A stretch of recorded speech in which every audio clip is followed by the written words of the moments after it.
My name is Keith Hartman, and today I'm going to be teaching you how to play the legacy OverPower card game from the 90s. That is, if you can get through this entire video in a single day. Admittedly, it's lengthy. It's difficult to teach this game in a linear fashion.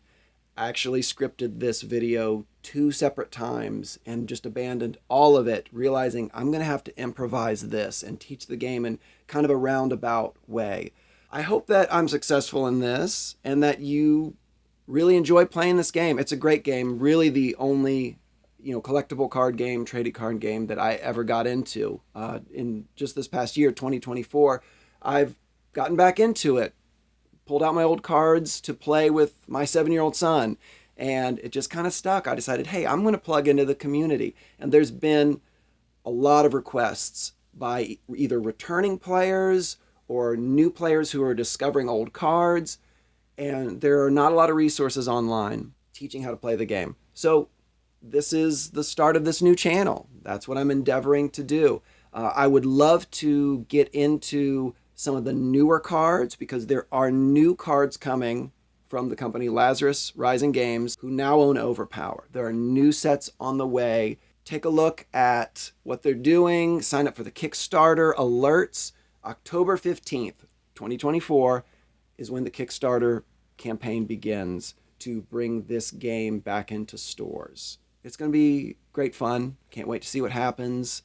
So let's get into how to play this game. All right, welcome to the very first episode or contribution to this new channel, the OverPower Reserve, perhaps the OP Reserve. We will see. There's been a lot of requests on the Discord channel and Facebook about how to play this game, and there are not very many online resources.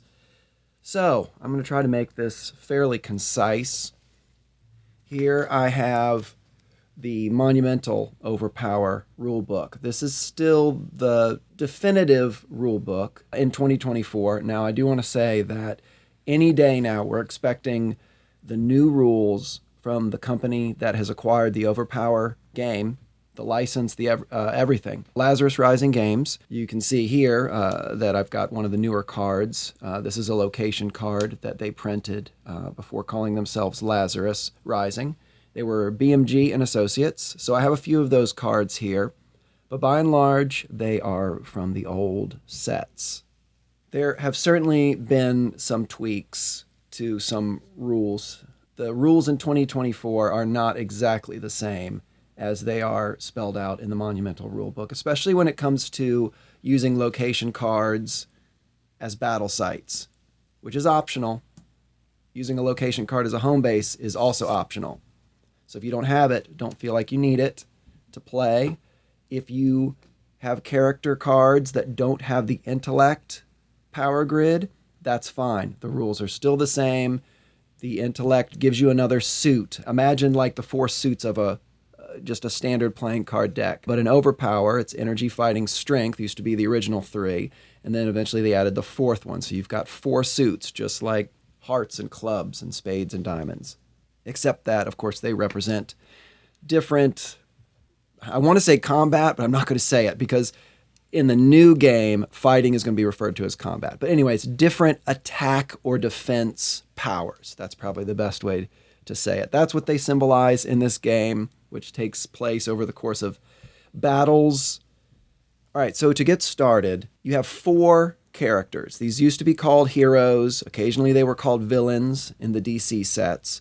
But let's call them character cards. That's the proper way to say it in 2024. And again, I probably should reiterate, this is for these rules that I'm going to be talking about, this style of gameplay, is going to be very similar to the new rules. However, this is for 2024. The rules are going to be changing in 2025 with the new game. However, if you have the legacy cards like I have here, you can play in this legacy style, and it will be very comparable to the new style of playing. I'm going into this saying, oh, I'm going to make this very concise, but there's no way to make this game concise. I mean, this is such a fun game. It's a great game. It's the only card game that I've really ever been into and enjoyed and collected and just loved. It just strikes a lot of chords within me. You've got the deck building strategy, you have the heroes and villains, and it's just very cool. Okay, so let's get into the setup I have here.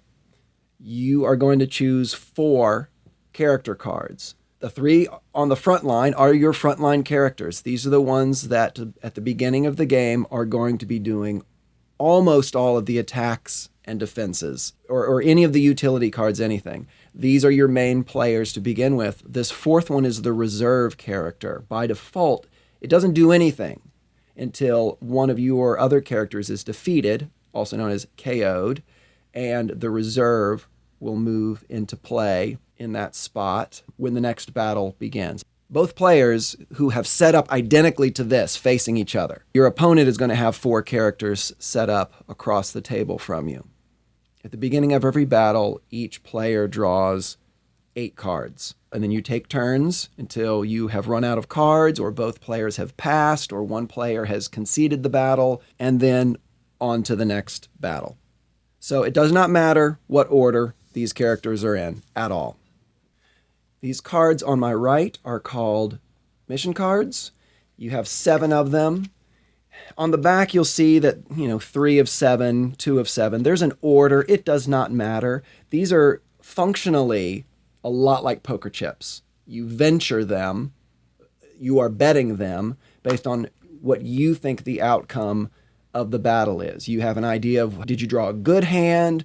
What is your opponent likely to have? How's it looking for you? And you will venture 1 or more mission cards. And as you can see, this is from one of the DC sets. It says Batman. You may absolutely blend any of the Marvel, DC, or Image cards. They are fully compatible with one another. And again, to bring it back to the character cards, you may have all 4 characters having 4 grids, all 4 characters having just the 3 grids. It doesn't matter. Just a single character in the back or the front that has 3 grids and the rest have 4. There is a sum deck total where you add up all the points of each character. And for instance, in this deck, because every character is 4 grid, it has to be 76 points total. When you add, 4 plus 6 plus 5 plus 3, add up everything, 76 is the limit. If your points total less than that, that's fine. But 76 is the max in order to be tournament legal. And you can see on this home base, this location card, 221B Baker Street, that's Sherlock Holmes, that any tournament legal team may use this as their home base. Every card that you use as a home base is going to have some little thing that it adds to your team. For instance, this one says, anytime the 221B Baker Street team plays a card that reveals, sorts, or looks at cards from opponent's hand or draw pile, you may choose one of those cards and discard it into the appropriate discard pile.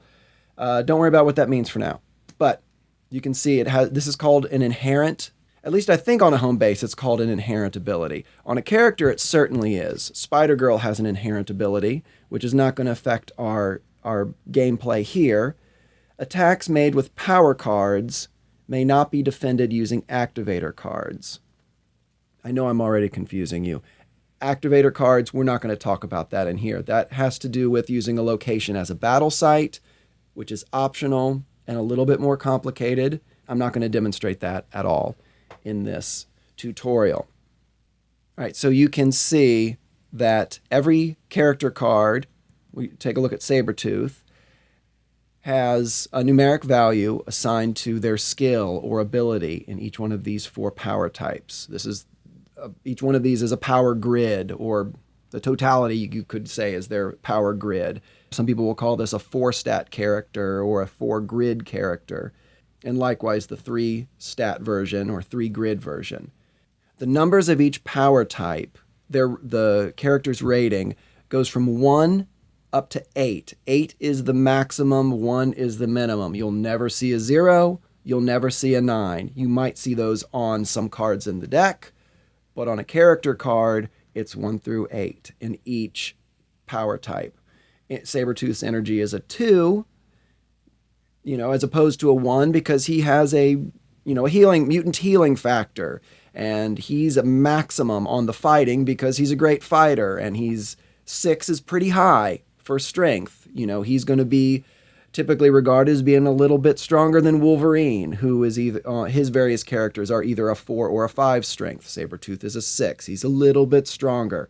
He's also a little bit dumber.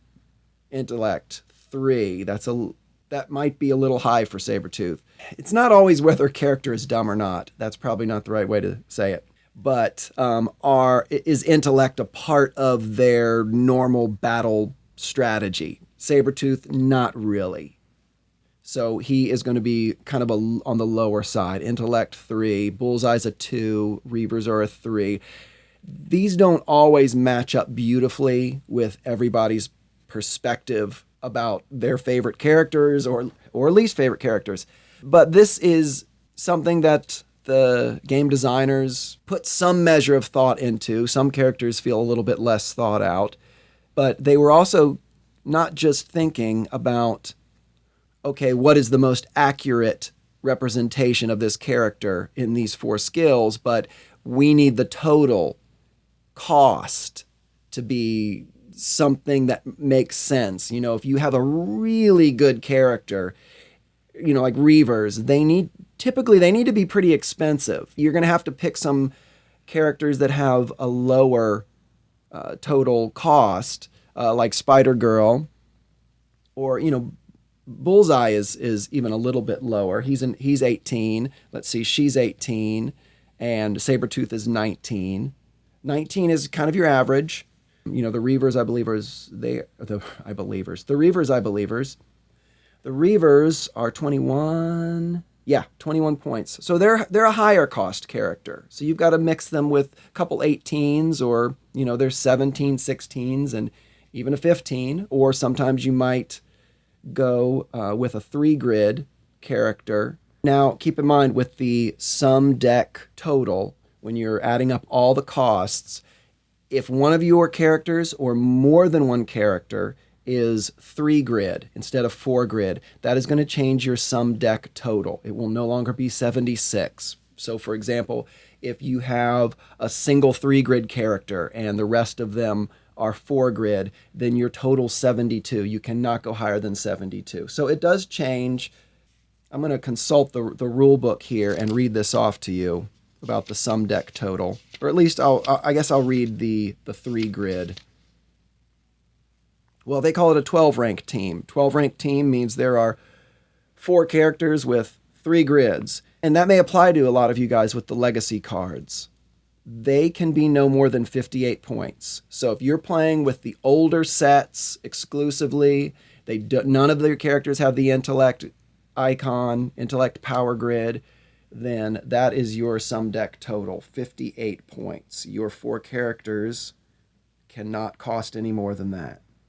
But it's very common to see a single 3-grid character, often in reserve. The really popular ones would be the 3-grid version of Doctor Strange or Spider-Woman. And in that case, your sum deck total can be 72. You cannot be 76 unless you have all 4 characters with all 4 power types. So what do those mean practically in the gameplay? I'm going to take a look in the deck and show you some of the card types. There are a few card types that I won't talk about. When I was building this deck, it represents most of the card types in the OverPower Card Game. There are no artifact cards in here. There are no double shot tactic cards in here. Artifacts are used sometimes. Double shots have pretty much been eliminated from the game. They're fairly useless, so I won't talk about them anymore in this video, but let's take a look at the most basic type that if you understand this, you're going to understand the main mechanic of gameplay. We're going to look at power cards. All right, I'm going to lay these out so you can see what I've done here. Well, they're not all going to fit on the screen. How are we looking? Yeah, they're fitting on the screen just as in a single line, in a single layer. But I'll kind of put a few down here too.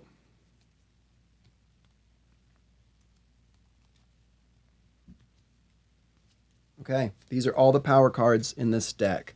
This is maybe pretty typical. A lot of times folks will only run a single 2, a single 1, and maybe 2 3s or a single 3. But often it'll look like that. It'll depend on your deck strategy.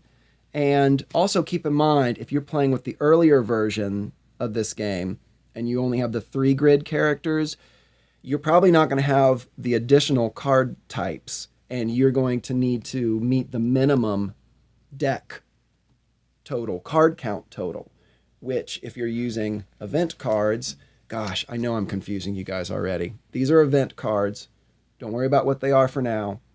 But if you're using them, then the minimum you can have in the deck is 56 cards.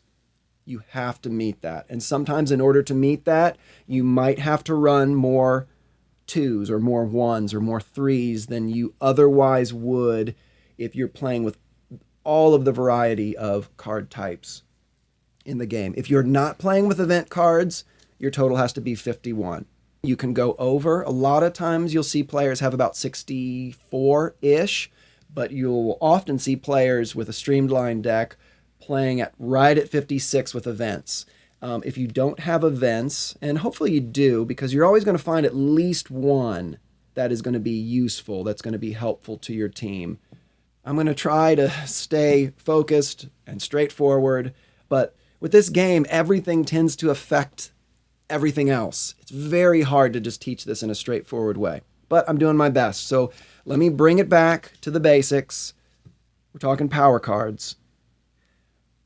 Bullseye can play any fighting power card to attack or defend up to level 8. So you see I have 8 power cards, 8 fighting.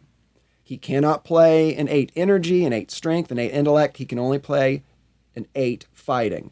Spider Girl, she can't play these. She only goes up to a 6. Reavers can't play it. Their fighting only goes up to a 7. Sabretooth, when he comes to the front line, he will be able to use any 8 fightings that you draw during the game. It's that simple. They can be used to attack or defend. You can see that I have 3 7 fighting power cards.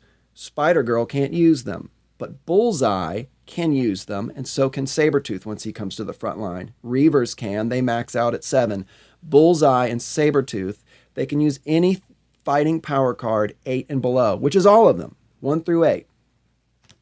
Now, once we start getting into my 6s here, Spider-Girl can play the 6 fighting. All the characters have a 6 or more fighting. They can play this. I have a 6 strength in here. I have 2 characters that can play this 6 strength. Reavers, Sabretooth. This is an any power 6. It's almost like a wild card, but not quite. Okay. Let's explain any power cards by comparing them with a multi-power card. Any powers come in 5, 6, and 7. Multi-powers come in 5, 4, 3, 2, and 1. They both function essentially like wild cards. I think, all right, I'm going to try to explain the difference in this way.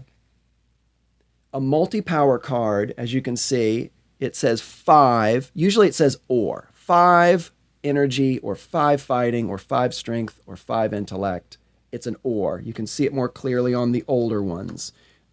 These ones that I've chosen for this deck don't have the intellect rating because I'm not ever going to use this multi-power as an intellect. Okay. Let me explain this. These multi-power cards will always be considered one of your power types that are listed. They will always be one of them. They can never be none of them. The any power can be used as any power, but in some instances they are essentially a neutral power. They are a non-power. So you can use them on your turn to attack or defend, and they will function as a power type you need. So for example, Bullseye can use this as a fighting only. He cannot use this as any other power type. Same with this one because it's a 5. His energy and strength, they fall short. They're at a 4. He cannot use a multi-power as anything. It cannot function as anything but the fighting, or combat as it soon will be called. Where the any power cards help you is if you have some card shows up that says, oh, you have to discard all cards that have a fighting icon on them or an energy icon. These don't. You're protected. These do. So again, yeah, if you have an event or some other card from your opponent's deck that says a character or a team may not play or has to discard all cards with an energy icon, your multi-powers, you can't use them. They're gone. You either need to discard them, you need to do as the card says. Where the any powers are going to hurt you. So you're just like, oh, well, that's great. Why would I use these? Well, first of all, multi-powers are the lower digits, the lower values. Powers are the higher values, 5, 6, 7, and 8. The any powers, if you have a successful hit, I'm going to explain hits in a minute, they never can count for any card type against one of your opponent's heroes, or character cards, I should say. They will always be neutral. And if you have a multi-power successful hit against one of your opponent's characters, they will always count as whichever one you need it to. And this makes a difference when you are trying to defeat or KO one of your opponent's characters. There are a couple ways to do that. I'll tell you in a minute. Let's talk about just the basic mechanic of attacking and defense with power cards. Let's say in my hand, I have this 6 any power. Spider Girl can use it. She's going to play it against one of the opponent's characters. Sorry, that's a little out of the screen. We're a little tight on the camera frame, but imagine that over here is your opponent. They are facing you. You have chosen to attack with a 6 any power from Spider Girl against your opponent's middle character. They need to defend with, if they're defending with a power card, it's going to have to be a 6 or higher that player can defend with. So let's explain it the other way. Let's say that somebody is attacking Bullseye. I'm just going to use this even though it's from our own deck. Someone has attacked Bullseye with a 7 fighting. Bullseye has in his hand, let's just say one of his 8 cards in his hand are a 6 any power and a 4 energy. He doesn't have anything high enough. He could use this in any other situation as a 6 fighting and defend if this had been a 6. Okay, someone has attacked Bullseye with a 6 strength. Bullseye can defend that with a 6 any power. That's blocked. If he had a 7, that blocks it. That defends it successfully. If he has an 8. So that's really how it works. It's a glorified game of war. If you remember how to play war from a standard playing card deck, you slap down a card and you either, and then your opponent slaps down a card. It's obviously a little bit more complicated than that and doesn't work quite that way. But if Bullseye can block this 6 with a 6 or higher, he has successfully defended himself from that hit. And the power card both power cards. Your opponent's goes to there. It's called a power pack. There's a couple different discard piles. The power pack is where you put power cards only, and it is right above your deck. So power cards only go in the power pack. The reason you keep them separate is because if you go all the way through all 51 or 56 or 64 cards in your deck, then you reshuffle all the cards in your power pack, which will exclusively be power cards, and you play the rest of the game with just power cards. Or, if there's a few stragglers, say there's just 3 left, then you shuffle your power pack and you draw 5 to make it a total of 8. Oh, guys, I'm doing my best to explain this game. I hope that you're following it. You can feel free to ask me any questions. I'm just getting started here, but I'm going to go ahead and say I know there's going to be questions about this. Feel free to leave questions under the video or post questions in the OverPower Facebook group. Post questions if you're part of the OverPower Discord group. We'd love to have you. That's my preferred little mini community there, is the OverPower Discord group. It's pretty cool there. Let me run through this one more time. I think you guys have got it. I think my doubt is more in my ability to teach it, but I'm doing my best. This is not an easy game to teach, but I think you get it.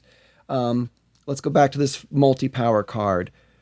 Reavers can play this card.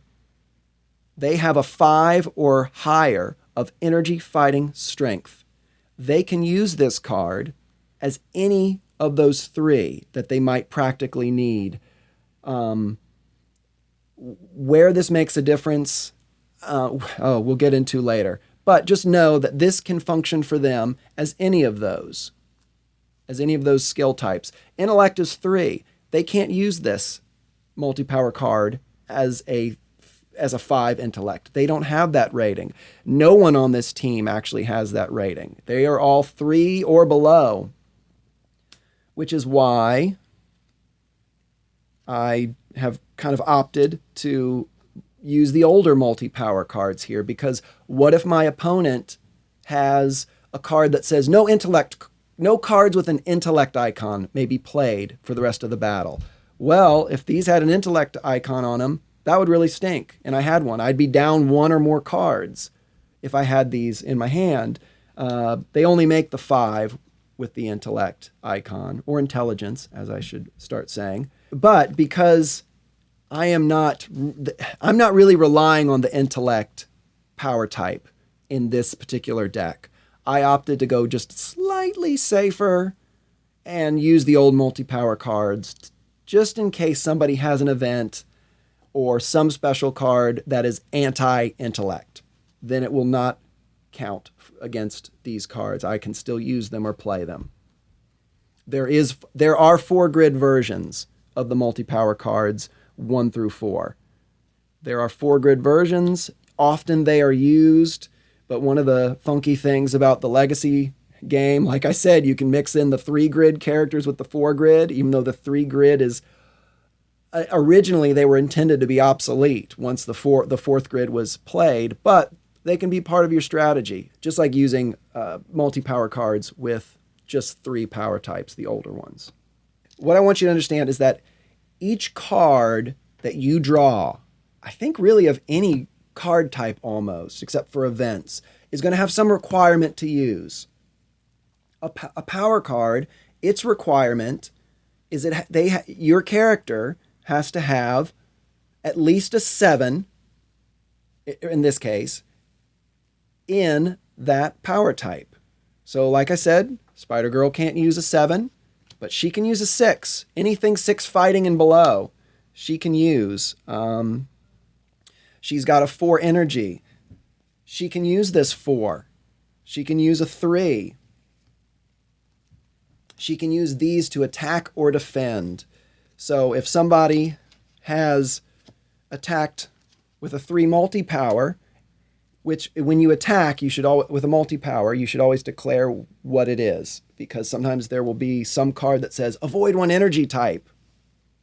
If you don't declare it as, oh, this is a 3 strength, then your opponent can say, ooh, they didn't declare it.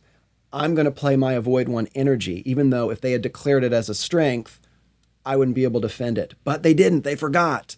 So I can decide how to defend this best. Here, avoid one energy card. Your opponent will be disappointed that they forgot to declare this as one of the 3 or 4 power types. So anyways, all that to say, just remember when you're attacking, you don't have to do it when you defend. I don't think so. Maybe some people do.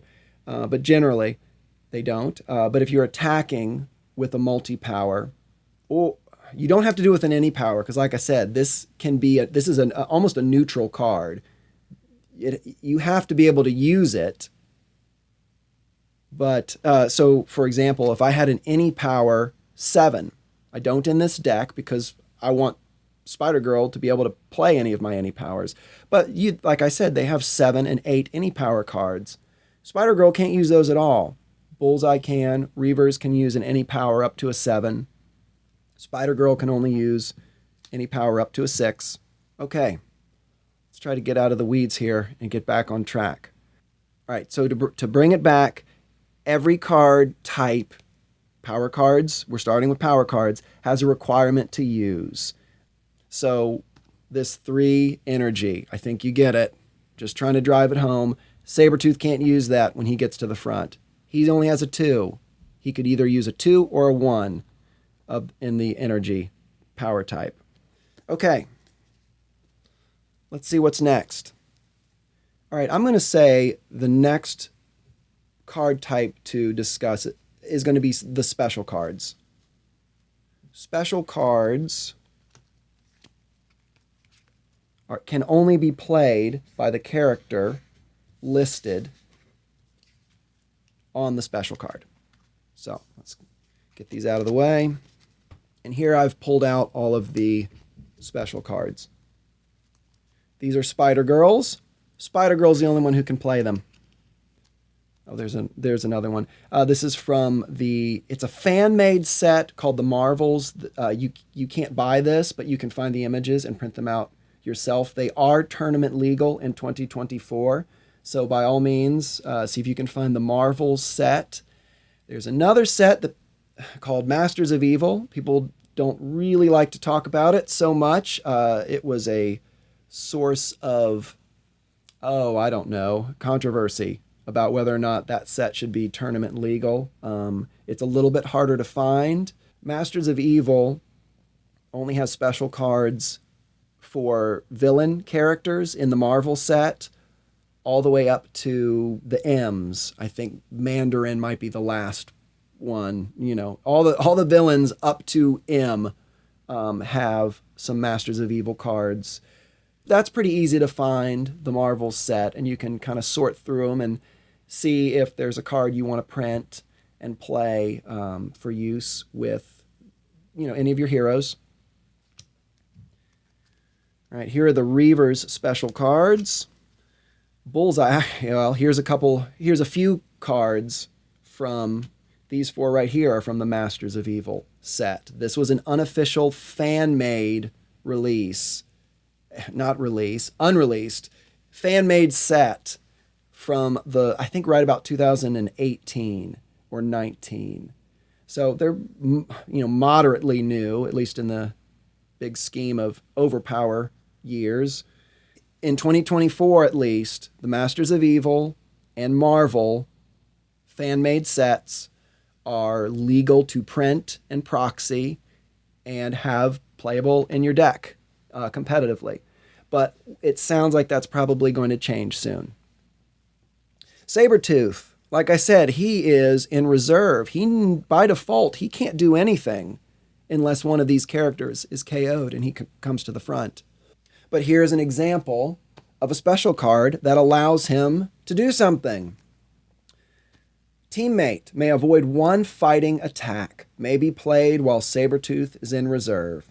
So let's say Spider-Girl is attacked with, let's just say it's a 4 fighting power card. And obviously she could defend a 4 with any of these 3 energy, fighting, and strength power types if she had the power card to do so. Let's say she doesn't. Sabretooth has something that can help her. So Spider-Girl, she can avoid that fighting attack, and Sabretooth can play it while he is in reserve. It's pretty self-explanatory that, it says here, Reavers, they're the only character that can play this under normal circumstances. So for all intents and purposes of this video, let's just say they're the only characters who can play their own special cards. And each one has a different function. Some of them can be played offensively, some defensively. This one acts as a level 7 energy attack.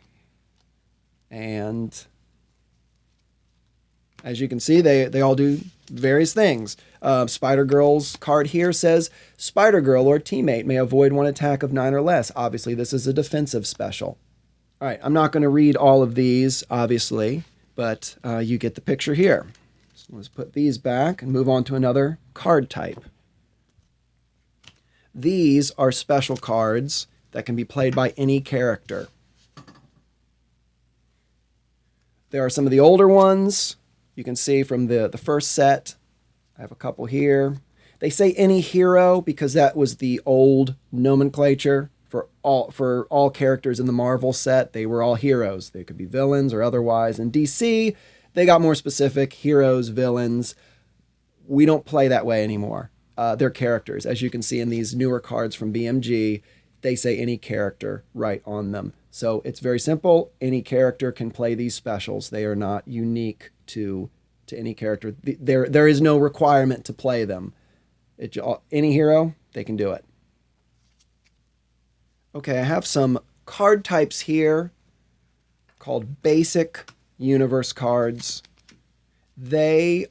Although they're not really used competitively, I have included them in this deck to teach you kind of the mechanic of them. It's an important mechanic to understand. There will be basic universe cards in the new set. And again, I can't speak to exactly how the rules will play in the new set and with the new rule book coming out.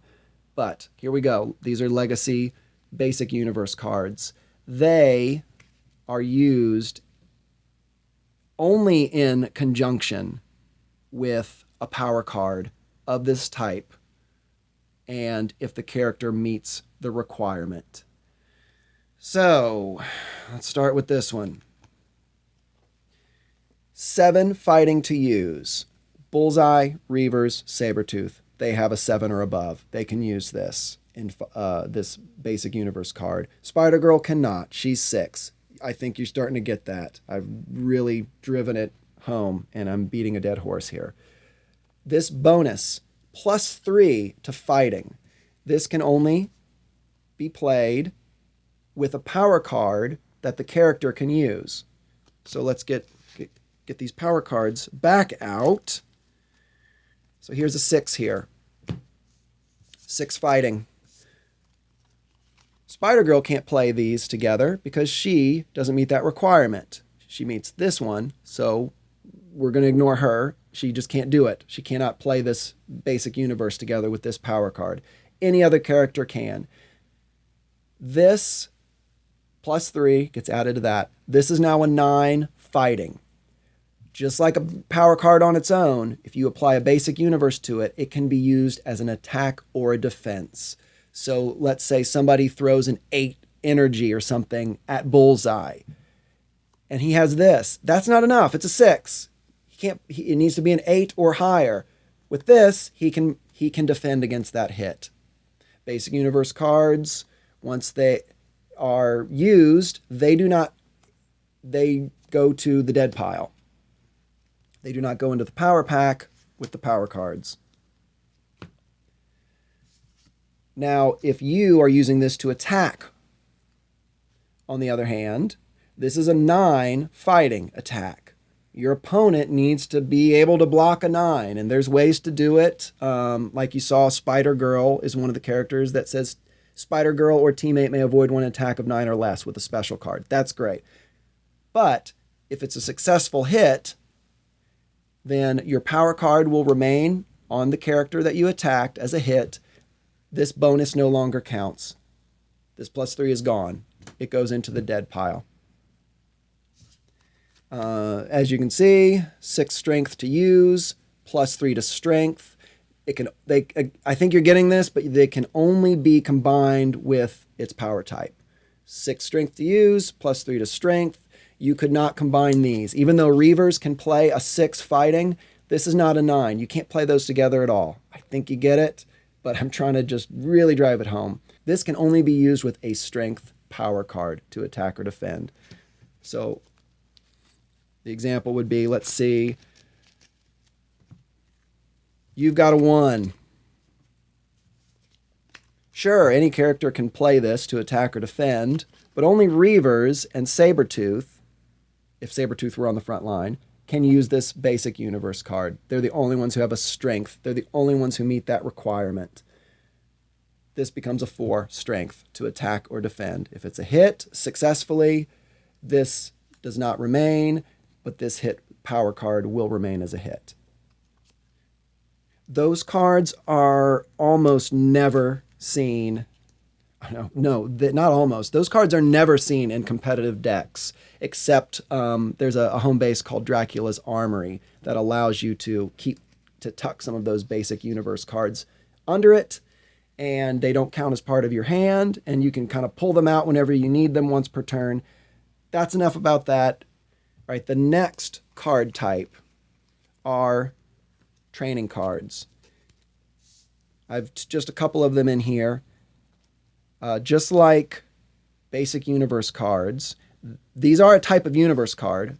You can see here it says universe, but these are universe training cards. They are distinct from basic universe cards. Although basic universe cards don't say basic on them, but they are. You can recognize them by the 6 to use +3, 7 to use +2. I didn't explain this because I'm only using the +3s, but in the basic universe, you are going to have bonuses of +1, +2, or +3. I just grabbed the +3s for this deck because obviously they're better than a +2. That's a higher bonus. It's going to be more useful. Training cards, they represent a bonus applied to skills that your character are weaker in, hence the name training. It cannot be applied to special cards. Remember I showed you there was a Reavers card that said acts as a 7 energy attack? That it is what it is. You cannot use either a basic universe or a training card to add a bonus to a special card. By default, you just can't do it. They're for power cards only. So we've got this Batman one here. And as you can see, this is from the DC set. So once again, I'm mixing DC cards with Marvel cards. And you can mix them with Image and everything. Anything goes in that regard. You can mix any of the intellectual properties, any of these comic brands, or any other brands, because there are lots of other brands coming that will not be exclusively comics, but we'll just have to see. We've got 5 or less strength to use, gives you a +4 bonus. Or, can you see the little or 5 or less energy to use, +4 to energy. Training cards always have 2 suits. Basic universe cards, as you saw, they only had the 1 suit. Training's got the 2. So Bullseye, he meets the requirement. He's got 4s. That's 5 or less. That's a 4. It's less than a 5. So if he had a 4 power, if he had an energy power card that is playable by him, let's just say it's this 3, he can combine that with a training card. He meets the qualifications, the requirements. He has a 5 or less energy. That +4 gets added to this. This is a 7 energy. You can use training universe cards to attack or defend. This can be a 7 energy used to attack or defend. Just like basic universe cards, if it's a hit, this is discarded. It does not become part of the total damage. It does not remain at all, and this 3 is what will remain as a hit on your opponent's character if it's a successful attack. Like I said, it can be used to defend also. So if you're anything that's a 7 or less, you can defend with this little pair right here. And this one likewise gives you +3. Why would I not keep 2 of them?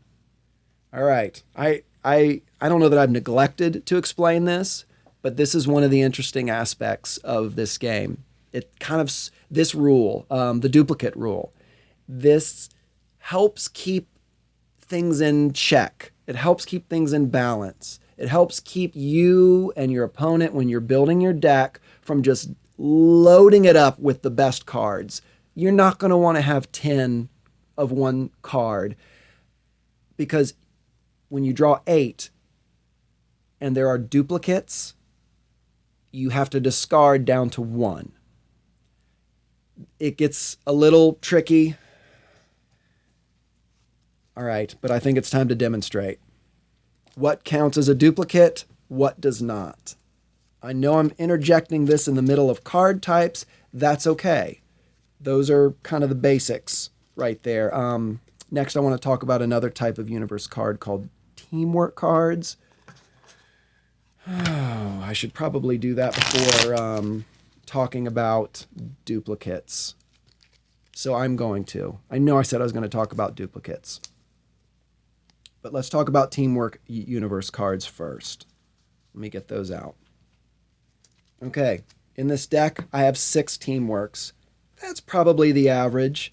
A lot of times I'll run 5. It just kind of depends on strategy. I'll try not to get into that. Oh gosh, guys, you can tell there's so much more I could be explaining here about deck building, and I'll do that another time. I'm doing a little bit of it, I think a little bit here and there, but I'm trying not to get too deep into it. These are a type of universe card, just like the basic universe cards, teamwork cards. These are under that umbrella category of card, universe. But they're teamworks. They have a requirement, just like other universe card types. 8 fighting to use acts as a 6 fighting attack. Bullseye and Sabretooth are the only 2 heroes that can use this one.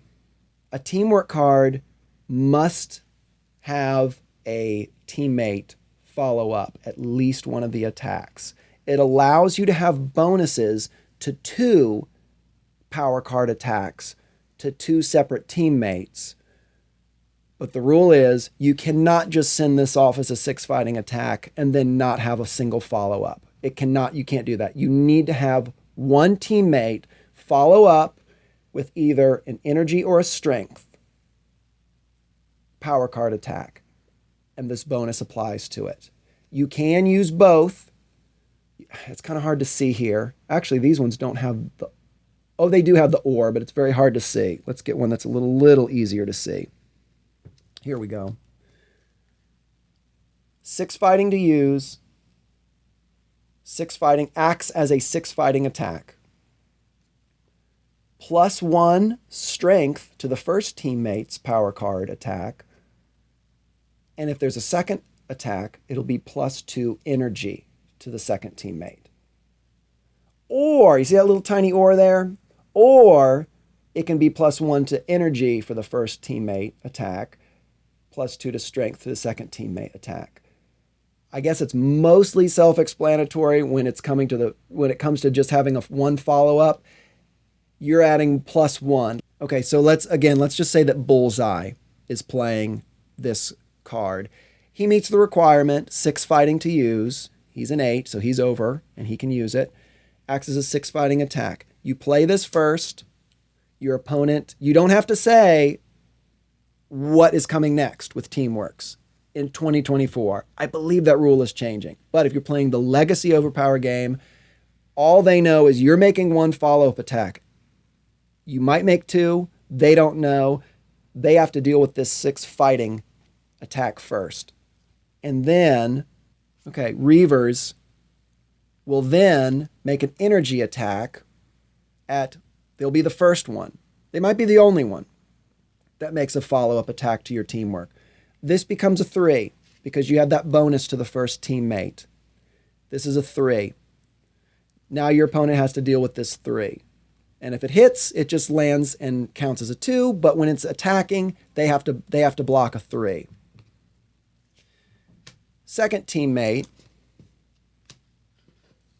gets this bonus, a +2. That's the perk to having two bonuses, is a lot of times the teamwork cards, if you have a second follow-up, the second follow-up bonus is higher. You don't always want to do that. I don't think you don't often do that, to be honest, in the strategy, but sometimes you want to. Spider Girl's going to make that second follow-up. She gets the +2. This becomes a 5 strength. Your opponent has to deal with a 5 strength attack. You cannot have 2 energy attacks or 2 strength attacks. They have to be in line. So I think you get that. It's either +1 strength, +2 energy, or +1 energy to first teammate, +2 strength. You can't follow it up with, you can't do this little cross move here where you want to do 2 strength attacks or 2 energy attacks. It's got to be exactly as it reads in that line. So that's teamwork cards.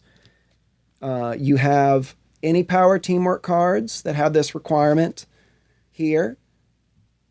This one, 6 any power to use, acts as a 6 any power attack. You don't have to declare what that is. Spider Girl can use it. Any character can use it. I have a 7 any power to use, acts as a 6 any power attack. Spider Girl doesn't meet that requirement. She doesn't have a 7 in any power, see? These ones have bonuses that apply to any power. That doesn't mean to any power cards only. It means that you could have 2, you could follow it up with, let's say Bullseye is playing this, a 6 any power. The follow-up can apply to any power card. It could even apply to a fighting power card. You could even do this. Let's say Reavers. Reavers are going to play this. 7 any power to use. They meet that requirement. They have 7 in a power type. Acts as a 6 any power attack. You can see with the bonuses on the any powers, they're lower. They're either no bonus in the case of a 6 or +0, +1 to second teammate. They're lower because they're simpler to use. The requirements, they're a lot more open, and therefore they don't reward you quite as much. But let's say we're going to attack with this. From the Reavers, first teammate is going to be Spider Girl, let's say. She gets to follow up this 6 any power with a 6 fighting. But she doesn't get a bonus, but that's fine. You still, this teamwork gives you an extra attack on your turn, at least 1 extra attack. Second teammate, Bullseye's got an 8. So this +1, this becomes a 9. So if it lands successfully, just like other universe cards, the bonus does not stick effectively. The power card is what remains. It really is designed to help you just kind of punch through your opponent's defenses by giving you a bonus that makes your attack harder to defend. Teamwork cards can never be used defensively. They are unique in that way as far as universe cards go. Teamworks may only be used to attack. Okay, let's bring these back. Before I start discussing duplicates, let's talk about a couple more card types. All right, here is yet another type of universe. I think this is it. So there are 4 types of universe cards, at least at this point in the old game. You can see it says universe. These are ally cards. They say ally here. They represent some character who comes along and is your ally. Here's Lois Lane. Here's Franklin Richards. That's Mr. Fantastic's and Invisible Woman's son, Franklin. They have a requirement, just like other universe cards, a numeric and power type requirement, 5 intellect or less to use. So any of my guys can use this, and acts as a 3 intellect attack. All right, here's actually a good, let's start with this one. What I was going to point out is there's an error here, or at least there's been an adjustment made. Ally cards should say teammate must play one special card. These early DC ones say teammate may play one special card. This needs to read must. You always have to follow up this attack, this 3. Some different ally cards have a different value, a 3, a 2, or a 1. But you need to follow up with one special card from a teammate. So you want to be strategic. You don't want to say, oh, Spider-Girl's going to play this, and then realize, oh, wait, Spider-Girl's the only one who has a special card I can play.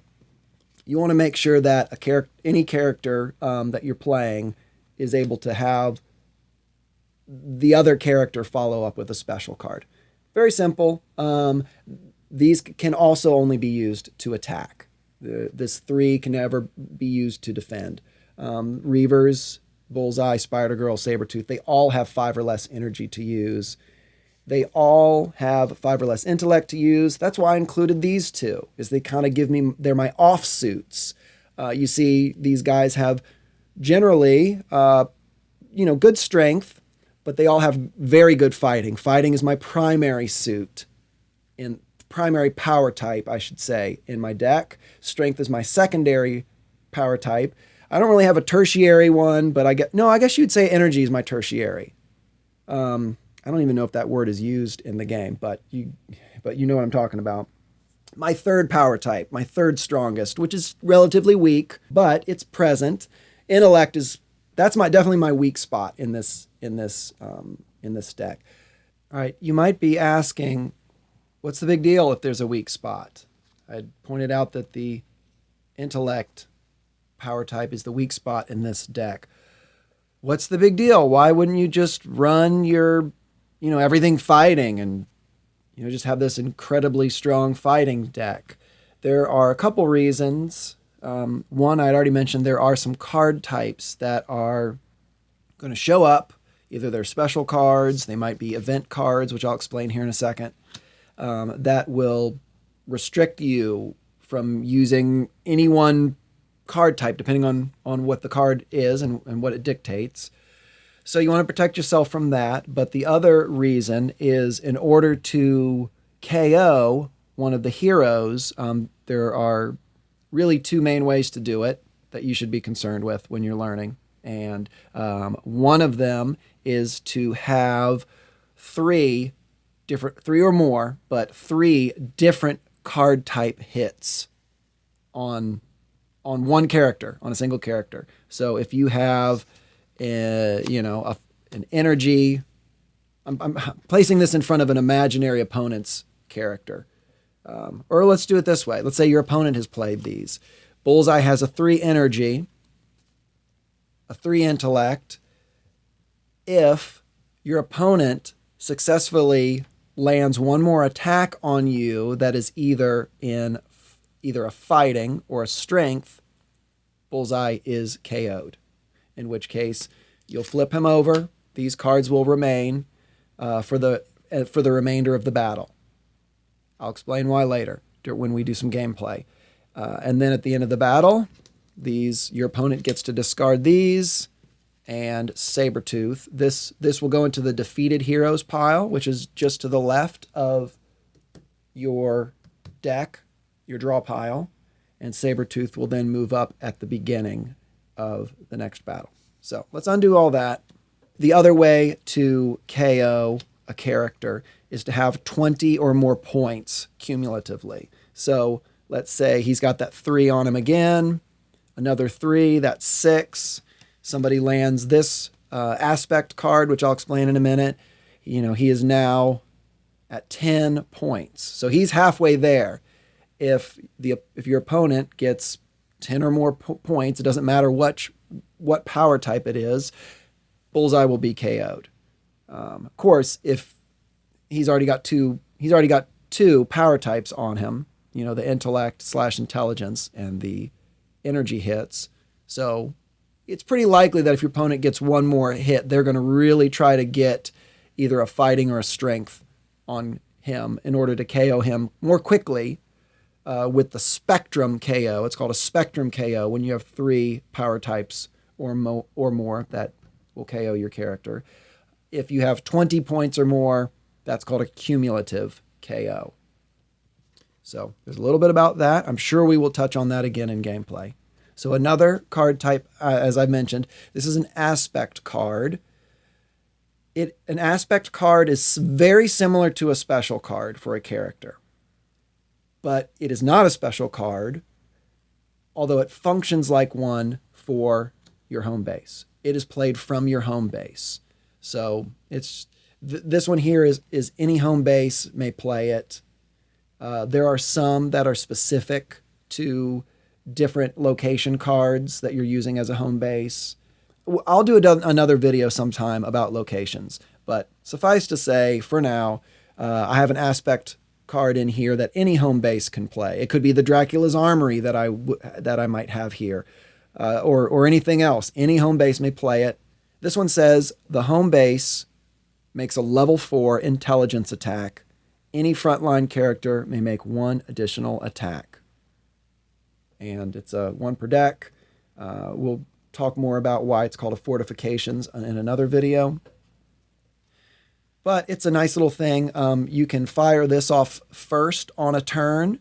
The follow-up attack from an aspect card like this can either be a power card or a special card. There are, I'm sure, a lot of questions that are going to come up as you are learning to play this game, and we are here and happy to help. If I don't know it, I know who does, and you may be able to find those people as well. But I know quite a bit and can answer plenty of questions that you may have. So that was aspect cards. The last card type I believe that I have in this deck that we're going to talk about are event cards. This one here is from a DC set, and you can see Race Against Crime lines up with my mission. Each mission is going to have a group of event cards that you can choose to play, one or more. And in this other one, there are a few any mission ones that work kind of like say in any home base or in any character card. Any mission set, you can use an any mission event card. And what they do is when you draw a hand of 8, and one of these shows up, hopefully just one. If you have 2, you have to choose which one to use. And you discard the other one. Your event shows up, which is supposed to represent an event, a happening. Something's happening. And this one, it's talking about the Riddler making some escape. But the practical use within the game is stated here. No intellect power cards may be played this battle. Affected power cards are not discarded. Well, I included this one because, as I already mentioned, intellect is not really a suit that I'm using any power. I have no intellect power cards whatsoever in my deck. This event card can never hurt me. It can only help me. Now, I may be up against an opponent that it won't really affect either, but I might be up against an opponent where intellect is their primary, most powerful suit, or maybe their secondary suit, and this might really affect their hand during the battle. When you draw an event card, you immediately announce, as soon as you draw it, I have an event. You let them know. The other player may have an event. They don't override each other or cancel each other. They both go into play during the course of a battle. They don't last longer than a battle, whatever effect it is. Unless the effect is like, KO a character. That exists. That's a real card. If you haven't run into it yet, you may. But whatever is written on an event affects both players. I didn't quite make that clear at the beginning. It affects both players for the course of a battle. This one says, for remainder of battle, after venturing, which is when you bet a certain amount of cards based on how well you think you're going to do. If one player either draws or discards cards placed or in hand, then other player must draw or discard an equal number of cards either placed or in hand. All right, that's confusing. Don't worry about it for now. Your event enters into effect and you're left with 7 cards in your hand. You draw a replacement so that you're back to 8. Now, if you are unlucky and draw 2, you have to just choose which one you want. Whatever makes most sense strategically to you, and discard it, and then that event that event takes effect somewhere. I don't know. Sometimes people will put it kind of here, maybe on the top. Doesn't really matter. And you get to draw only 1. So that's a bummer. If you draw 2 or more, you have to pick one, discard the rest, and you only get to draw your replacement for it. So if you draw 2, in this case, you are down to 6 other playable cards. You only get to draw for this one. So you're down 1 card. You've got 7 cards. This game is so much about card count, card advantage.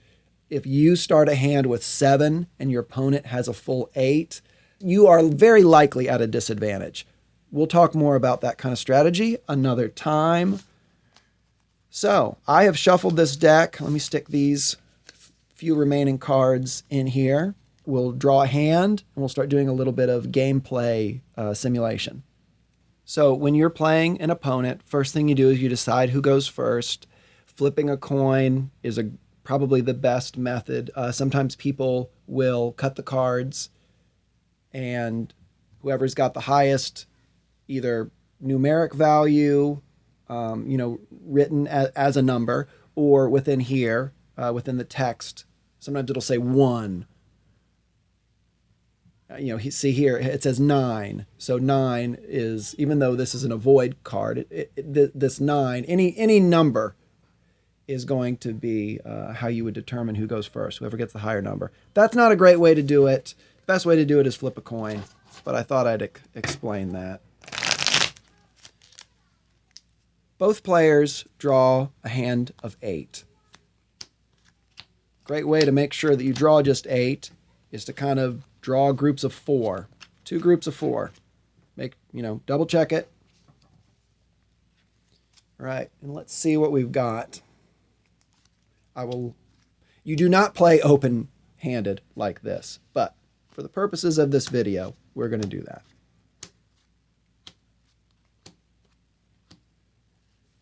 All right. I was kind of hoping to be able to demonstrate what duplicates are. The first thing you would do is check to see if you have any events. If you have an event, announce that there's an event. Your opponent will do likewise. The second thing you'll do is the discard phase. Let me draw a different hand and see if there's something that I can discard. So I can start demonstrating duplicates and how critical of a element to this game discarding duplicates are. All right.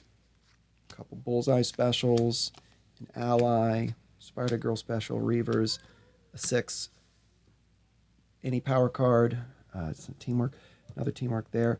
Again, no duplicates, which is great. You do not want duplicates. What duplicates look like, since I'm not drawing them either hand, if you were to, let's say instead of this card, I'd drawn another 6. Power cards of the same numeric value, no matter what the power type is, count as duplicates. You have to discard down to 1.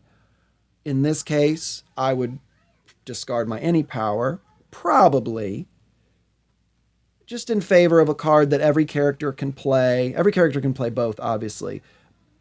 Okay, I think that the best way for me to demonstrate duplicates are just going to be to show some examples, and we'll draw hands later. These are duplicates, like I mentioned. Let's see, if I had 2 of these Spider-Girl identical specials, those count as duplicates. If I had another Spider-Girl special, and it were a different one, that does not count as a duplicate.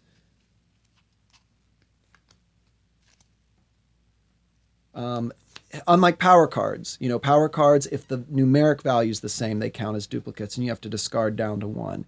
You may certainly have special cards for the same character as long as they are not literal duplicates. If they were duplicates, you've got to discard one of them. You're down a card for that battle. I already mentioned that events, any event at all, counts as a duplicate of any other event at all, and you have to discard down to one. And then of course you only get to draw a replacement card for that one that you actually have chosen to use. There are not a ton of duplicates in this deck, which is just a part of trying to design your deck well.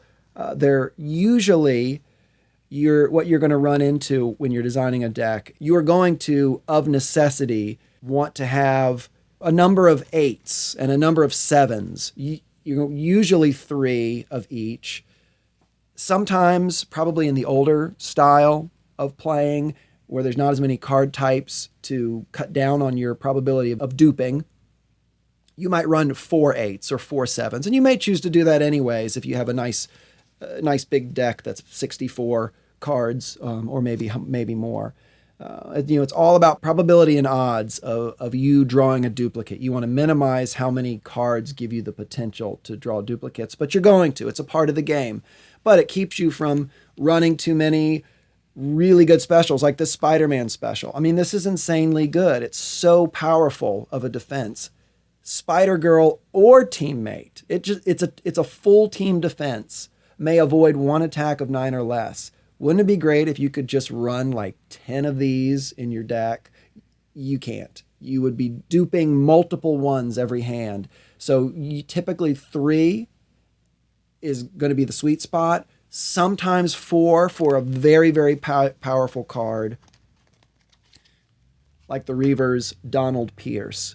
Negates the effect of any one special card played by opponent. We just, for shorthand, call these negates. And that would make the Reavers are the negate character. They can negate. This is, again, can be played offensively to negate an effect of a special card that's been played after the fact, which I think is how the card was originally designed. However, that's not how we play it. This is also a full team defense. If your opponent plays a special card against anybody, this negates the effect, even defensively, of any one special card played by opponent. So this, again, counts as a full team defense. If your opponent plays a 4 energy attack against Spider-Girl and you don't have a simple power card or some other way to defend it, and you're desperate to defend it, this can negate that special card. And that attack has been defended. So sometimes if there's any card that you're going to see 4 of, it's going to be a negate. Your negate character running 4 of their particular negate special. Super powerful card in the game. I would argue it's probably more powerful than it was originally intended to be, but that is the way that it is played. Okay, let me grab a few cards that are not in the deck, and I'm going to demonstrate a few other instances of duplicates that you would have to choose which one you're going to keep and which one you're going to discard. All right, this next little pair may seem as though they are not duplicates, but this is an important thing to know, especially when you're building a deck. These obviously would not be playable because these are teamwork cards that require 7 energy to use. I just grabbed them because they were there. They have different power types in their bonuses, so they're not exact duplicates. However, when it comes to teamwork cards, this is the number and power type that matters in the top left corner. They're both 7 energy to use. These count as duplicates. You've got to keep 1. Typically, when you're building a deck, you don't even include 2 cards like this. There's no reason to ever have dupes of teamwork cards. You can very easily design it. You usually are only running 5 or 6-ish. Some people don't run any and have a deck that's designed to be anti-teamwork. But it's very important to understand that some people say it's the line that matters. 7 energy to use, acts as a 6 energy attack. Those are identical. But really, all teamworks in the old Legacy set are always a 6. They always act as a 6 attack. So it's this. If this said 6 energy to use or 8 energy to use, it wouldn't count as a duplicate. So keep that in mind when you're designing a deck. And I'm sure I'll do some videos on just kind of my thought process that I go through when I am building a deck. So these count as duplicates. You'd have to discard one, and you'd be down one card in your hand. I want to make the point, I haven't made this clear. These are duplicates from two different sets, because what matters is not the picture. Well, the image, it's cool. You know, you get to often choose which one of a variety of, from the different sets that you want to include. You know, the images are cool. They do not affect whether something is a duplicate at all. So these both have the same exact requirement, 5 or less energy to use, and a 3 energy attack. They would be duplicates. There's no reason to include duplicate allies in your deck pretty much ever. But I wanted to make that point clear. You're going to see some power cards. In fact, I'm going to set these down, and I'm going to grab some real quick. These 4 cards are all identical. This is from the original set, 1995, original Marvel Overpower. Then they kind of reprinted them. They have a different texture. They have, sometimes the images are kind of zoomed in or out. In this case, they're not. They've got a little white shadow behind the power type. These are identical cards, clearly. These are also identical cards, because like I'm making the point, the image is irrelevant to the play of the card, the way that it works. These are all identical 5 energy power cards. If you were to draw 2 of them, you do not get to keep both because, hey, the images are different. They're from different sets. These are both 5 energies. You'd have to discard one. I mean, if it were, again, with power cards, if it were 5 fighting or intellect or strength, any 5, you only get to keep one of each numeric value of power card when you draw a hand. You have to discard any other 5s of any other power type. So you have to choose strategically what makes the most sense with your hand, with your characters, just with what's going on the table, which one you're going to keep. Back to ally cards. This is a group of 4 that was printed in the X-Men set, the X-Men expansion set. 6 any power to use, acts as a 1 intellect attack. And they have them for the 4 power types. These don't count as duplicates of each other. I don't know. You know how I said teamworks? It's this requirement that makes it a duplicate. When it comes to allies, it's not. Allies, they literally have to be identical in both the requirement and the power type. So you could draw all 4 of these in one hand, which I hope you don't, but you could, and you would not have to discard any of those. There are some that might seem like there should be duplicates. They are not. Another thing besides duplicates that you have to discard is any unusable cards. So let's say that at some point, Bullseye and Sabretooth are both KO'd. They're both in the defeated character pile. A little later in the game, hopefully, for you, or for me, I guess, if I'm playing the deck. And in a hand, I draw a Bullseye card, and I draw an 8 card, and a 7, a Spider-Girl. Just kind of drawing some random cards here. Well, Bullseye is no longer with us at this point. This is an unusable card. I have to discard any special cards for characters that are KO'd. This is an 8 power card that I cannot use. Both of my characters that could play this have been KO'd. This would need to be discarded. I think all power cards do still go to the power pack, even if they're unusable by your players. But honestly, I'll have to verify that. There's so many scenarios that crop up where a lot of times you've got to ask people. And even me, who I play this game pretty regularly and have been playing for a while, either I forget or I never knew exactly how to navigate so many scenarios that come up. That's just part of it. And you know what? To look on the bright side, it's a chance to just engage with the community. People are going to have answers, and this is a game we love, and we just love to talk about it. So, never feel like it's a dumb question, and never feel like we don't want to talk about Overpower, because we do. We want to talk about Overpower. So let me bring these back. Oops. I ended up putting these characters in the dead pile. They need to be in the defeated characters pile, right down there. I don't know if you can see. Yes, okay, you can see on the screen. Draw pile, defeated characters pile, dead pile for specials and universe cards, your aspect cards and things like that. Power pack. So I'm discarding them to the appropriate piles. You can see that I've done here. Voila. Those are your piles to keep track of. I think that's going to change with the new rules. Again, those new rules are going to drop any day now. I'm doing this. I feel like I'm doing this video almost as more of a time capsule, just to, hey, this is the way we were playing in 2024 and prior. So take it for what it's worth. If this video is, I'm not done. I'm just giving a little spiel in the middle. But, if this video has enough, if it garners enough interest, then I'll do more. And we'll talk about new cards and strategies and things. So let me put these guys back where they were, and we'll talk about the next step. So you draw your 8.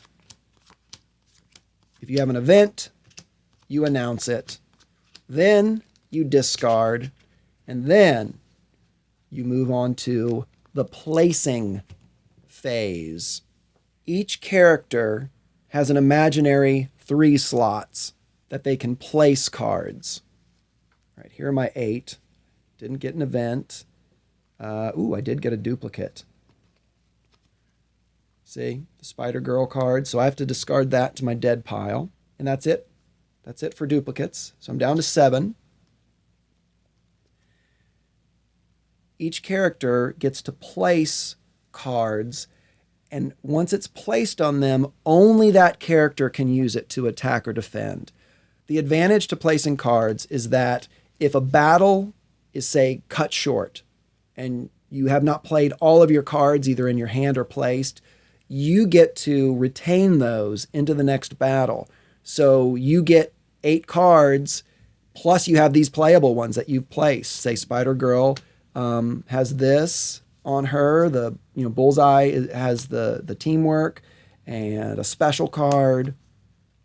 Reavers have this special on them, and I'm able to carry that into the next battle. So I have 12 cards going into the next battle. Your opponent is going to be strategizing the same way, but that is the purpose, really, of placing cards. The disadvantage is that once a card is placed, let's say Reavers, 5 or less, any of these guys could play this ally, 5 or less energy to use, but nobody else can play this.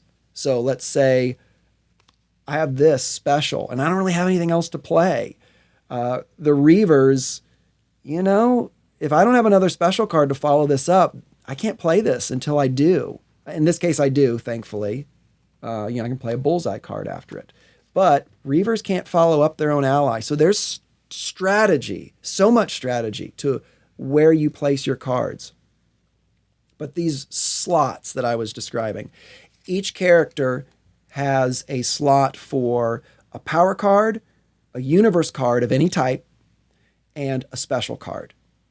They also have a slot for a tactic card, which I'm not talking about here. So they technically have 4 placing slots. Tactic cards are double shots and artifact cards. Double shots, I think I mentioned, they're not played at all. The other type of tactic cards are called artifact cards. They're not commonly played, but you'll see them from time to time. So I don't have any power cards in my first hand, which is not great, but sometimes that's just luck of the draw. I'm pretty sure I have enough power cards in this deck that pretty much they should be evenly distributed, but you know what? I just don't right now. Maybe I didn't do a good job shuffling because I got these 2 ally cards in one hand. That's kind of a drag. They're the only 2 ones in the whole deck, and I got them in the same hand. That's not optimal. I do have a couple specials that can be played. So I'm going to place these out. Bullseye is the only one on the front line. You can place to reserve. I should point that out. And sometimes you should, but usually there's not going to be much that you do because if it's placed to the reserve, you can't play it. It also, if it's a power card, doesn't count as a duplicate. So that's maybe if you feel like Sabretooth is going to come in, pretty imminently, maybe next battle, maybe you want to place an 8 fighting power card on him. But I don't know. Probably not. Generally, you don't place any cards except for ones that are playable, like Sabretooth's special. I would definitely place that on him, unless I did not want to alert my opponent, because once you place it, your opponent can see. Those are kind of your open face cards. They're not part of your hand. They are considered placed, but they're visible to your opponent, whereas your cards in hand should never be visible to your opponent. So let me place these out. Take turns. You flipped the coin. Whoever gets to go first gets to start placing, and you take turns placing. So let's say I won the coin toss.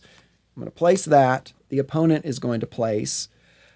I'm going to place this Spider-Girl card, although sometimes you don't want to place these because, oh my gosh, guys, I'm getting too much into strategy here, but it's hard not to. I'm trying to keep this simple, and it is just not. Don't let that discourage you. Maybe just try to glean from these thoughts, even though you're just starting out and just learning this game.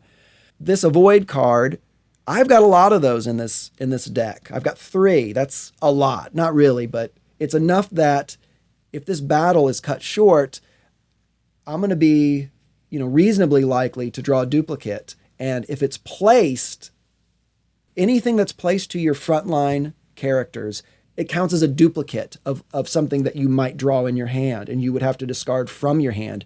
You do not discard from what is placed. If it's placed, it's placed. You've got to use it, except under some other uncommon circumstances. So I definitely want to play this Reavers. Did I explain this enough why I would not place this? One reason is because it would count as a duplicate if I were to draw more. Now, I've already discarded a duplicate of it. There's only one left in the deck. I'm thinking that right now. And so, placing it is not a bad idea. You might also want to hold it in hand so that your opponent doesn't know what you have. This is a defensive card. They might be like, oh, I don't know if he's got a defensive card. I'm going to play this 9 fighting from Beast against one of my characters here. They're going to play that against me and hope for the best. They might play it earlier in the hand than they would if they saw this. If they play it earlier in the hand thinking, oh, there's only a few cards left in their hand, I might be able to slip this one in. I've got this one they weren't aware of, and I'm able to defend against that 9 attack, which you don't want a 9 attack landing on your characters. That's a big digit. But let's place it to Spider-Girl. Bullseye. I'm going to place to him. I've got these ally cards, and again, I'm taking turns back and forth with the opponent. I place a card, they place a card. I place a card, they do. Ally. Let's just place one here, and we'll just place one here on Reavers, because again, these are universe cards, just like teamwork cards. You cannot place a teamwork and an ally card on the same character. They only have one slot for universe cards. That counts for training, counts for basic. Although I think I pointed out earlier, we don't usually use basic universe and training cards in our deck, but I am just to teach you the mechanic here. They could be placed in the universe slot. And I've got this Bullseye card that I had here. So I'm left with one in hand. Not a bad idea, on your first hand to place as much as you can, because once you have placed, you venture. Again, venturing is when you bet. You're gambling based on how well you think you're going to do. And right after you venture, each player has the option to either stay in or concede the battle. Conceding means you're folding. Whatever's in your hand goes into whatever its respective piles, and you're left with this. Now, if you can place all of your cards, and say I'm able to, do what I've done here. I've got 6 playable cards, and that are placed, and I've got one in hand, and it's a good card. It's a good defensive card for the team. However, my opponent, I don't really know what's in their hand, but they were only able to place 3 or 4, and they're left with 4 or 5 cards left in their hand. I've got 1. If I venture 1, I can concede the battle pretty safely. And when I concede, I say, okay, I concede. Well, maybe don't say it quite like that. You don't have to say, okay. All right. And when I concede the battle after the placing phase, everyone gets that option before battles begin.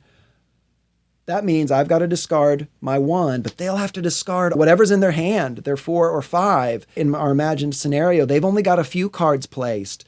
I go into the next hand with 8 plus 6, and they go into the hand with 8 plus, whatever, 3 or 4. I've got card advantage. That's a very valuable thing. I've only ventured 1, so by conceding, it goes out of the reserve missions pile into the defeated missions pile. And as you could guess, this is the completed missions pile. When you concede a battle, you lose the battle, but it doesn't mean you've lost the war. It's a great strategy for trying to gain card advantage over your opponent. So let's say I conceded, I discarded this, I've got 1 down here. Let me draw another 8, and we'll just see what I can demonstrate here. Okay, now we're getting some power cards. And I don't have any power cards here that would count as duplicates. I don't have another bullseye here. These are not duplicates of one another. Same with the Reavers. This is a whole new card. So that's great. I'm looking great. I don't have to discard any cards here. So I don't have an event. Let's say, someone would have to announce there is an event. I don't have to discard any. Great. Next is the placing phase. I conceded, so I lost the battle. That means this player has the precedence, and they are going to be the ones to start placing first. I forgot to mention, after the coin toss, the player who won the coin toss has the option whether or not to go first or second. So just like in football, nobody really ever chooses to go second, but sometimes you do because you want to see what that person is going to place first. I'm sure it's a part of somebody's strategy, and maybe it needs to be part of more people's strategy. I'm not really sure. In a card game, it is helpful to see what the opponent is placing, but just as often, it's probably advantageous to play your turn first. Okay, so I think you get the gist of how placing cards works. Let's talk about taking a turn. So I conceded last battle. I'm not going to place any. I'm just not going to worry about it. I probably would place a power card. Yeah, I might place like a 5 on one of these characters. I'm not going to do that right now. Since I conceded, the opponent gets to go first. Let's say they launch an 8 at me, and they're attacking Reavers. Or, let's say they want to get rid of Reavers. They're a great character. They want to get rid of Reavers, and they don't really know what I've got in hand. They're going to attack me with, let's say they attack me with an 8. It's an 8 energy, and I don't really want that getting through. I'm going to defend that. So I've blocked that successfully. And then for my turn, let's say, I'm not going to get into the strategy too much here, guys, about what is the right order strategically to play things. Let's just say I'm going to play Bullseye's teamwork card. I'm going to play that as a 6 against their middle character, 6 fighting.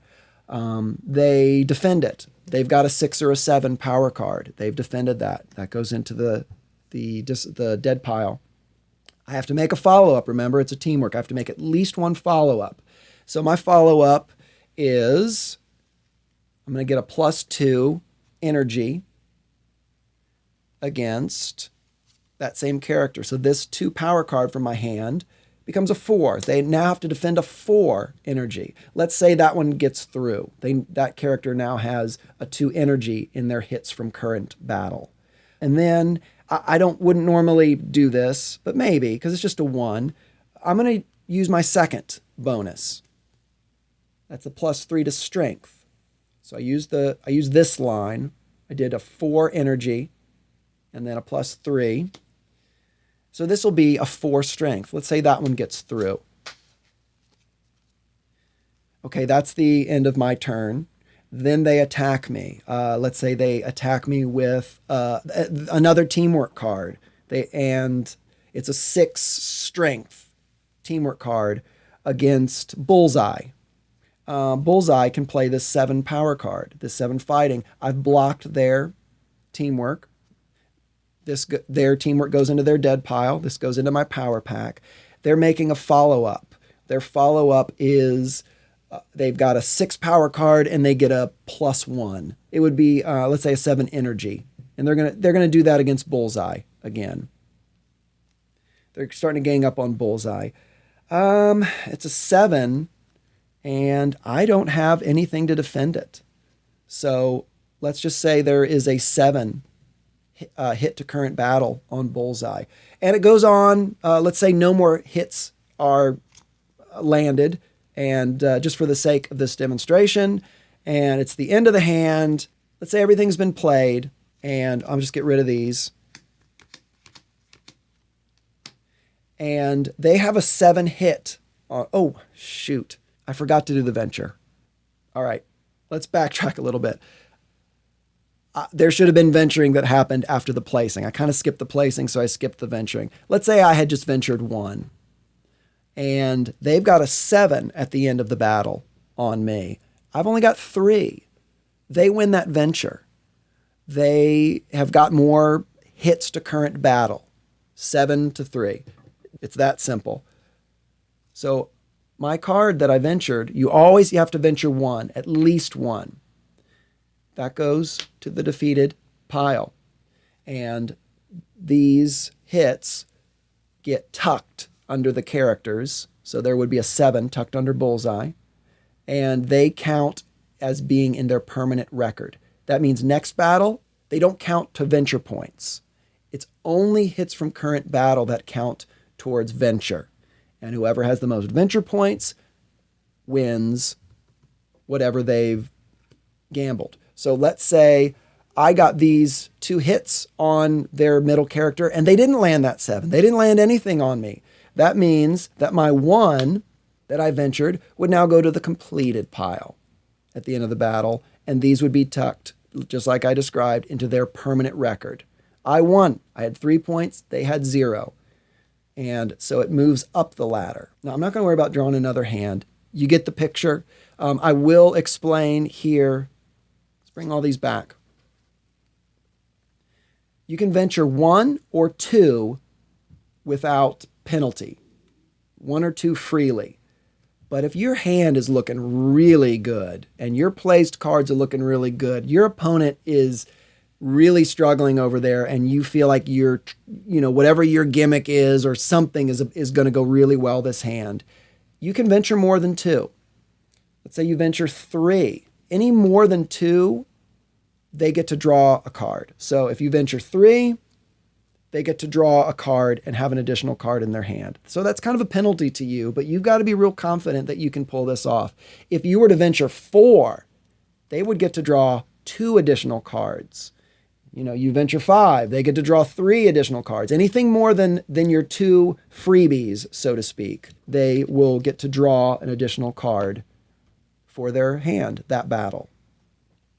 If you have, say, 1 card down here and 1 card up here, just the way I did in last example, you probably want to venture from the top. You do. You want to venture from the top. You can either venture from the reserve, but if you have a card down here in the defeated, at least 1, you can venture from the top. I ventured 1 from the top. That means that if I win, I get to go up the ladder 1. This goes back into the reserve. Now, let's say I've got 2 up here. Let's say we've played 2 hands, and I conceded the first one. I ventured 2 on the second hand, and I won that one because I gained card advantage by conceding the first battle. I ended up with more cards and I was able to get more venture points. More successful hits equals more venture points. Then these two got moved up. Now, I want to venture next battle if I'm feeling good enough to venture 2. You know, I might only want to venture 1, but let's say I'm feeling good enough to venture 2. It's looking pretty good. This counts as 2 notches up the ladder. I win the battle. I got more venture points, more hits to current battle than my opponent. Turn these back, and my 2 ladder rungs, I get to go 1, 2. Now I have 3. At this point, there are no cards in the defeated pile. I can't venture from the top. There's no reason to, because you can't go further. You just can't. So I'd have to venture from the middle. And let's say I won that too. And let's say I lost the next one. I just ventured 1. That's back down here. I want to venture 2 from the top in order to bring this up if I'm feeling feisty. So I did that successfully. That goes up. I'm down to 1. And I venture it. I win the venture points. I win the venture. And this one goes up to the top. I've won the game. That is your most common win condition, is to move all 7 of your mission cards from the reserve or defeated, but ultimately up to the completed mission pile. You've won the game. Or you've lost the game. That's the other thing. If they all end up down here, you lose.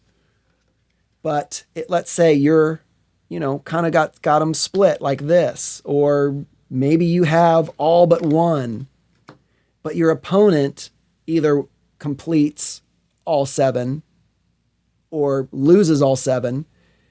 You don't have to get all of them. What happens to your opponent also determines who wins or loses the game. If they complete all their missions on their side of the table, they win if they do it before you did. If they lose all 7 of their missions, you might have all 7 of your missions in the reserve pile and didn't complete any. It might have worked out that way, but they've lost everything, they lose.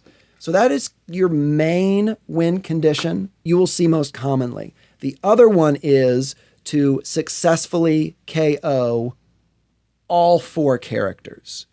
And I have already mentioned the way to do that is to have either Spectrum KO. This would be a Spectrum KO if I had these 3 cards. Now, the other way is if all the points, they might be all energy cards. Say there's a bunch of energy cards here, but if they equal 20, doesn't matter what suit they are, what power type, you've accomplished cumulative KO. I think that's about it. Thank you very much for watching this long video. There are not very many resources out there yet, but it is coming. So please stay tuned to what's going on in the OverPower communities on Discord and Facebook. Sign up for the Kickstarter alerts and emails from Lazarus Rising Games. The Kickstarter for the new set, which is going to be Edgar Rice Burroughs, who wrote Tarzan and the John Carter of Mars books, which are great. I really love those books. It's going to feature his characters and as well as a lot of World Legends characters. It's called Edgar Rice Burroughs and the World Legends. It's going to be the first initial set.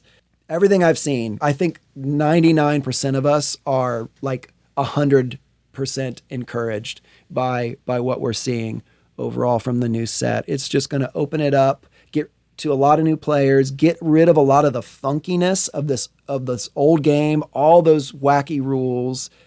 So many of these rulings were made in like 1998 during a tournament, and they just have stuck. They're doing away with so much of that. It's going to be a lot cleaner. So please sign up for those alerts. The Kickstarter begins October 15th, 2024. So at the time of this recording, in just like 3-4 weeks-ish.